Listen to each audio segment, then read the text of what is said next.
Welcome all of you, the viewers of Poland Daily Culture. My name is Maria Kądzielska.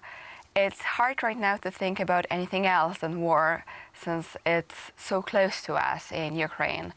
But today we'll talk about war in a different place, from a different perspective, because with us is Grzegorz Kapla, author of reportages for National Geographic. Thank you very much for coming. Good afternoon.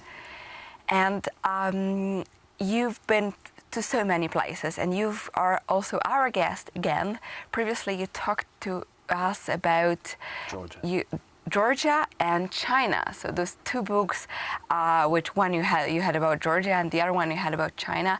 So because you traveled to so many places, and right now we are just after the publication of your another book, and the title is Mekong, just before the end of the world. Yeah, I was thinking that the end of the world means the COVID epidemic, so it's changed our world definitely. But now we've got a war in Europe, and it means it's a different kind of thinking about the world. So I was thinking that there's no way back to the world which we known before, like 2 years ago, a year ago. We were thinking that it's the end of the history, so economy is growing and growing, and it's better and better. And all nations live in peace. Yeah. There will be, especially in Europe, especially so close to us. And it's crashed, so we're living in fear. It's not this kind of fear that we know that we get in Ukraine, because we're not going to fight, and we can sleep, and there is no bombs at night. The underground. But we've got friends in Ukraine, and we checking our phones hour after hour to check, are they safe, are they alive? Is this little green point still blinking? It means there is a connection. So it's close to us. We are on the war because it's the 21st century, and this war is not only made by tanks and airplanes, it's also made by fear. So because Putin tries to terrorize the world, tries to crush our style of life. So we have to go to the theater, we have to go to the restaurant, we have to talk to the friends. We have to read books as well, of course. Yeah, I think so. Yeah, and to write books as well. And you wrote your book about Indochina and this part of the world which is so complex, so different, but also which experience war. So tell us, what was at the beginning, your first impression, and why also you wanted to see this part of the world which is, I would say, divided with this big river, Mekong, which gives life and goes through many countries. It's not easy. We human beings are a bit like cats, so we are doing a lot of things just because of curiosity. So you are curious to see this world? Yeah, definitely. I know a bit, but I'm going to check myself how the life is going on after one of the most terrifying war during 20th century. Oh, of course, it's a beautiful part of the land, of the earth.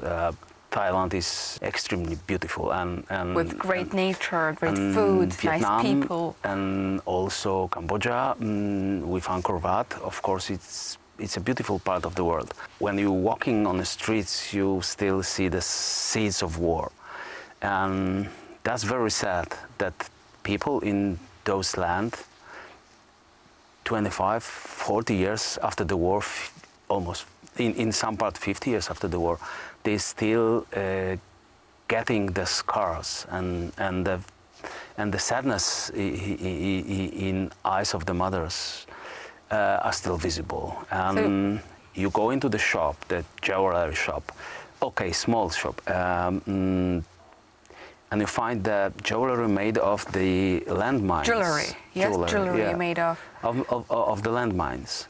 And you're thinking, that's funny. You can support those people because they're doing those things which were made to bring a terrifying death to the others.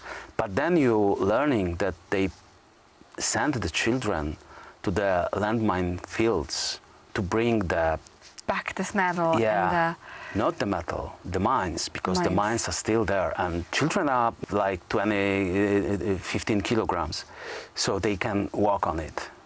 So it's I change thought your point of mind. It's just a economy to doing that, and you have to send your baby to the minefields to bring it to your home, and you will be making a jewelry out of it. because people from the Western rich countries lying that because they would like to get this make love not war sign, you know, made from the metal from the landmines.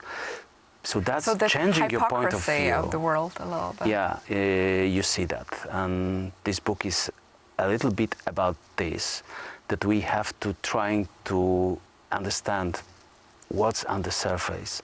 In this part of the world is just the sadness, and the war is still beating hard of Cambodia and Laos and also Vietnam. We'll point a point here and continue in another episode. So the new book of Grzegorz Kapla, Mekong, Before the End of the World. We strongly recommend it for you to read, of course, in Polish. We wait for the English translation. Keep the fingers crossed. And you, the viewers of Poland Daily, stay with us. And thank you very much for watching our show.